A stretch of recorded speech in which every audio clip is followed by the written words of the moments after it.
بسم اللہ الرحمن الرحیم۔ حضرت خواجہ معین الدین چشتی اجمیری رحمہ اللہ کی طبیعت میں حلم اور عفو، برداشت اور درگزر کی اعلیٰ صفات انتہائی درجے میں تھیں۔ کون ہستی ہیں؟ حضرت خواجہ معین الدین چشتی اجمیری رحمہ اللہ، سلسلہ چشتیہ جن کی نسبت سے ہے۔ حلم، برداشت اور عفو، درگزر، معاف کر دینا، اعلیٰ درجے پہ۔ ایک بار ایک بد باطن،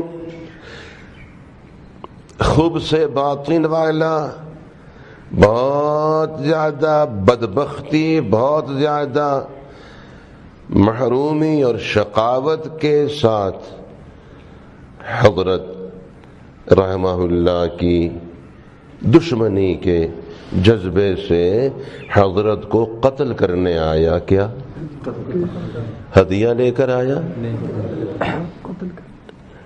اپنی جان حضرت کے قدموں پہ دینے آیا؟ نہیں، جان لینے آیا۔ دشمنی کی انتہا ہے۔ حضرت خواجہ معین الدین چشتی اجمیری رحمہ اللہ کو، ایک ایمان والے کو اللہ تعالیٰ نے جو دل کا نور دیا ہوتا ہے، اس فراست سے، نور باطن سے اس کی اس خباثت کا اندازہ ہو گیا کہ آیا تو ہے بڑا معتقد بن کے اور ہاتھ چوم رہا ہے، ادب سے بیٹھ رہا ہے، نیت اس کی، چونکہ اس نے خنجر چھپا رکھا ہے، نیت اس کی حضرت کو شہید کرنے کی ہے، اندازہ ہو جاتا ہے۔ بتائیے، یہ جو اندازہ ہوتا ہے ڈاکٹر کو، طبیب کو، معالج کو، آنکھیں دیکھ کے اندازہ ہوتا ہے، زبان بھی دیکھتے ہیں نا، کہتے زبان دکھائیں ذرا، اور اس پہ وہ ٹمٹمی مصباح ٹارچ لگاتا ہے، تو کیا ہے یہ وہ مسلسل اس میدان کی محنت کرنے کی وجہ سے اللہ تعالیٰ اس کی باریکیاں اس پر کھول دیتے۔ اب زمین کو دیکھ کے زمیندار بتا دیتا ہے اس زمین میں استعداد ہے، درخت کو دیکھ کر بتا دیتا ہے وہ جو زراعت کے شعبے والا ہے۔ مثلا نبض جو دیکھتے ہیں آپ، نبض دیکھتے ہیں نا، معالج نبض دیکھ کے بتاتے نہیں بتاتے؟ ہاں، معالج اچھے حاذق ہونے چاہیے، ویسے ہی نہیں ہونے چاہیے۔ ایک اچھے طبیب تھے، حاذق، ماہر معالج تھے، اپنے بیٹے کو ساتھ لے جایا کرتے تھے تاکہ بعد میں پھر اسی نے سنبھالنا ہے سلسلہ۔ تو ایک مریض کی تشخیص کی، ان کے والد اچھے طبیب تھے، اور یہ بڑا حیران ہوا، ان کے والد صاحب نے نبض دیکھ کر کہا کہ بد پرہیزی کی ہے آپ نے؟ تو مریض نے کہا جی ہاں کی ہے، چونکہ اس کی طبیعت خراب زیادہ ہو رہی تھی، تو انہوں نے کہا کہ آپ پرہیز نہیں کرتے نا، پھر پرہیز نہیں کریں گے تو یہی حال ہوگا، اصل تو پرہیز ہے، تو آپ نے بد پرہیزی کی ہے؟ تو مریض نے کہا ہاں بد پرہیزی کی ہے۔ نے کہا آپ نے سنگترا کھایا ہے؟ کیا کھایا؟ مریض نے کہا جی بالکل سنگترا کھایا ہے۔ بیٹا بڑا حیران ہو گیا کہ والد صاحب کی ایسی گہری نظر ہے کہ بد پرہیزی کا بھی نبض دیکھ کے بتایا اور یہ بھی بتایا کہ کھایا کیا ہے، سنگترا کھایا ہے۔ واپس آ رہے تھے تو اپنے والد سے، چونکہ سیکھنا بھی ہوتا ہے نا، ساتھ ساتھ لکھنا ہوتا ہے، نبض دیکھنا، پھر یہ ترتیب کیسے آپ کرتے ہیں، تو ابا جان آپ نے یہ نبض دیکھ کے بد پرہیزی کا بتایا، یہ تو چلو کچھ نہ کچھ اندازہ ہوتا ہے، لیکن اگلی بات بھی آپ نے بتا دی کہ بد پرہیزی کس چیز سے کی ہے، سنگترا کھایا ہے، یہ کیسے معلوم ہوا؟ ظاہر اس نے سیکھنا تھا، بیٹا ہے۔ تو والد نے کہا بد پرہیزی تو نبض نے بتا دی تھی، اور سنگترا نیچے چھلکے پڑے ہوئے تھے، نیچے چارپائی کے نیچے چھلکے پڑے ہوئے تھے۔ میں نے کہا اندازہ کر لیا، تو بیٹے نے نوٹ کر لیا کہ یہ نبض دیکھنے کا طریقہ ہے۔ والد صاحب فوت ہو گئے، پھر اب یہ طبیب بن گیا۔ اسی طرح ایک مریض کی نبض دیکھنے گیا، نبض دیکھ کے کہتا ہے آپ نے بد پرہیزی کی ہے۔ مریض نے کہا ہو جاتی ہے، ظاہر ہے گھر میں رہتے ہوئے کبھی کوئی کیا چیز پکتی ہے، کبھی خوشبو آ جاتی ہے باورچی خانے سے، تو میں کہتا ہوں مجھے بھی کھلاؤ، لاکھ منع کرتے ہیں لیکن میں کہتا ہوں نہیں لاؤ، کچھ نہیں ہوتا۔ چٹپٹی چیزیں بعض دفعہ ہوتی ہیں نا، خوشبو آتی یا نہیں آتی، تو چنانچہ پھر میں مانگ لیتا ہوں تو بد پرہیزی تو ہو ہی جاتی ہے نا۔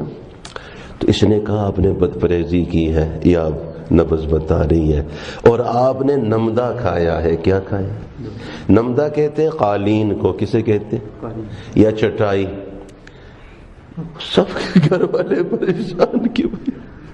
چٹائی کوئی کھانے کی، چونکہ اس نے دیکھا کہ والد صاحب نے نیچے بھی دیکھا تھا چارپائی کے نیچے کیا چیز ہے، آج چھلکے تو نظر نہیں آئے تو یہ چٹائی نظر آئی ہے، تو بس اس نے یہی کھائی ہوگی۔ سب پریشان کہ حکیم صاحب یہ کوئی کھانے کی چیز ہے؟ کہتے ہیں بہرحال نبض تو یہی بتا کہ آپ نے چٹائی کھائی ہے۔ جب وہ تنگ آ گئے انہوں نے وہی نمدہ طے کر کے حکیم صاحب کے سر پہ رکھا کہ آپ یہ لے جائیے، اگر بد پرہیزی اس سے ہوتی ہے مہربانی کر کے یہی آپ لے جائیں، ہماری جان چھوڑ۔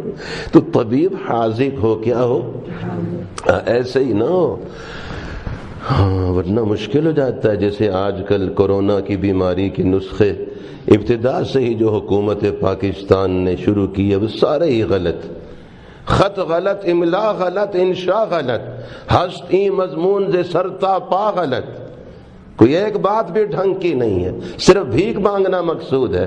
عوام کی بے شک چیخیں نکل جائیں، ان کی کوئی احساس تک نہیں ہے۔ نام احساس رکھا ہے مگر احساس نہیں ہے، نام انصاف رکھا ہے مگر انصاف نہیں ہے۔ اس سے بڑا ظلم کیا ہوگا؟ وضع الشیء فی غیر محلہ ظلم ہوتا ہے۔ تو چنانچہ معلوم ہوتا ہے، بتائیے، آنکھیں معائنہ کر کے معالج بتا دیتا ہے نا، اور زبان دیکھ کے بتا دیتا ہے، نبض دیکھ کے بتاتا ہے، ایسے اللہ والوں کو بھی اللہ تعالی۔ چنانچہ حضرت امام اعظم امام ابو حنیفہ رحمہ اللہ کوئی وضو کر رہا ہوتا تو فرما دیتے تھے فلاں فلاں گناہ دھل رہا ہے، اس کے وضو کے اعضاء سے فلاں فلاں گناہ دھل رہا ہے، نظر آتا تھا۔ کون دکھاتے ہیں؟ اللہ۔ کون دکھاتے ہیں؟ اللہ۔ چنانچہ حضرت کو اللہ تعالیٰ نے واضح فرما دیا نور باطن سے، ایمان کی فراست سے، کہ یہ آدمی تو قتل کے ارادے سے آیا ہے۔ آپ جتنا بھی چاندی کا ورق چڑھا دیں، پخانے کے اوپر چاندی کا ورق چڑھائیں، بدبو چھپ جائے گی۔ جو برے ارادے سے آیا ہوا ہے اور حس صاف ہو، سامنے والے کی حس واضح ہو، تو محسوس ہو جاتا ہے کہ یہ کس ارادے سے آیا ہے۔ اس لیے پوچھا کہ ان کے دل میں میرا کتنا مقام ہے، دوسرے کے دل میں میرا کتنا مرتبہ ہے؟ انہوں نے کہا اپنے دل میں اس کا دیکھ لو، تمہارے دل میں جتنا اس کا مقام ہے اتنا ہی اس کے دل میں تمہارا مقام ہے۔ جو دوسرے کو تم حیثیت دیتے ہو وہی حیثیت تمہاری دوسرے کے دل میں بھی ہے، یہ تو ایسی کوئی پیچیدہ بات نہیں ہے۔ تو چنانچہ حضرت خواجہ معین الدین چشتی اجمیری رحمہ اللہ حق تعالی شانہ نے واضح فرما دیا، وہ شخص جب قریب ہوا اور قریب ہوا، کیونکہ انتظار اس کو تھا کہ مجلس اٹھ جائے، لوگ دائیں بائیں ہوں، میں کہوں گا جی اکیلے میں کوئی بات کرنی ہے، میں آپ کا خاص معتقد ہوں، بڑے دور سے آیا ہوں، اکیلے کوئی میں اپنی دل کی بات، یہ مقصد تھا۔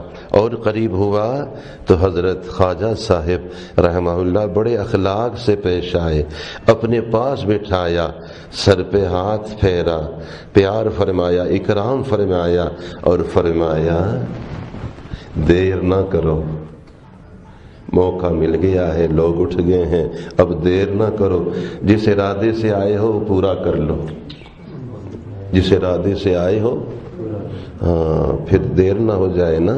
تو لوگ تو اٹھ گئے، اسی انتظار میں اتنی دیر سے تم بیٹھے ہو اور اعتقاد محبت کی باتیں ویسے ہی کرتے ہو، آئے تم مجھے قتل کرنے ہو نا۔ تو اب اس وقت کوئی بھی نہیں ہے، سب کو اٹھا دیا ہے، اکرام کھلانا پلانا بھی ہو گیا، اور یہ سب باتیں کس طرح؟ شفقت سے، کس سے؟ شفقت سے فرمائی کہ اب ہمت کرو، جلدی کرو، جس ارادے سے آئے اس کو پورا کرو۔ یہ سنتے ہی وہ کانپنے لگ گیا اور ہاتھ جوڑ کے حضرت کے قدموں میں گر گیا حضرت مجھے تو لالچ دے کر آپ کے دشمنوں نے، میں جو کہ فقر و فاقے کا مارا ہوا ہوں، مجھے تو پیسے کی ضرورت تھی، تو مجھے لالچ دے کر آپ کے دشمنوں نے مجھے آپ کے پاس بھیجا ہے، شہید کرنے کے لیے بھیجا ہے، تو میں تو ایسی بدبختی کا تصور نہیں کر سکتا ہوں۔ یہ جو مجھے پیسے کی لالچ دی ہے اور بے روزگار ہوں اور کچھ سلسلہ نہیں تھا، تو یہ بدبختی کا کام ہی میرے سپرد ہو گیا، معافی چاہتا ہوں، مجھے معاف فرما دیں۔ یہ کہہ کر اس نے اپنی بغل سے وہ زہر میں بجھا ہوا چھرا نکالا جو چھپایا ہوا تھا اور قدموں میں رکھ دیا۔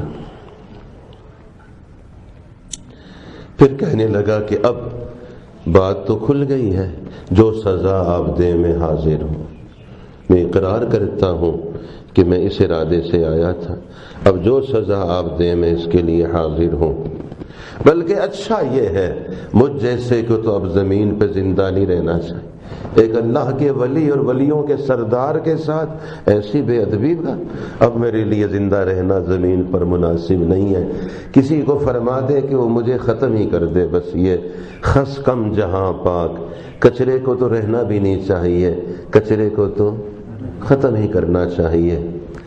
حضرت خواجہ معین الدین چشتی اجمیری رحمہ اللہ نے فرمایا، اولیاء کرام اللہ والوں کا شیوا یہ ہوتا ہے کہ ہمارے ساتھ کوئی برا بھی کر دے پھر بھی ہم اس کے ساتھ اچھا ہی کرتے ہیں، تم نے تو ابھی تک کوئی برا نہیں کیا، ابھی تک تو ارادہ تھا، تم برا کر بھی دیتے تب بھی ہم تمہیں سزا نہ دیتے۔ اللہ والوں کا شیوا یہ ہوتا ہے کہ وہ کوئی ان کے ساتھ جتنا برا بھی کرے وہ جواب میں اس کے ساتھ اچھا ہی کرتے ہیں، تم نے تو ابھی تک کوئی برا نہیں کیا، یہ فرمایا اور اس کے لیے ہاتھ اٹھا کے دعائیں فرمانے لگ گئے۔ اس کی تو کایا ہی پلٹ گئی، اللہ والوں کی ایک محبت بھری نگاہ میں وہ آ گیا، شفقت بھری نظر میں آیا، اسی وقت خادم بن گیا، توبہ کر لی۔ حضرت خواجہ صاحب رحمہ اللہ کی دعاؤں کی برکت سے اپنے وقت کا بڑا اللہ کا ولی بن گیا اور بار بار حج بیت اللہ کی سعادت حاصل ہوئی، اور پھر جب موت کا وقت آیا تو حرم شریف میں ہی کلمہ پڑھتے ہوئے اللہ کو پیارا ہوا۔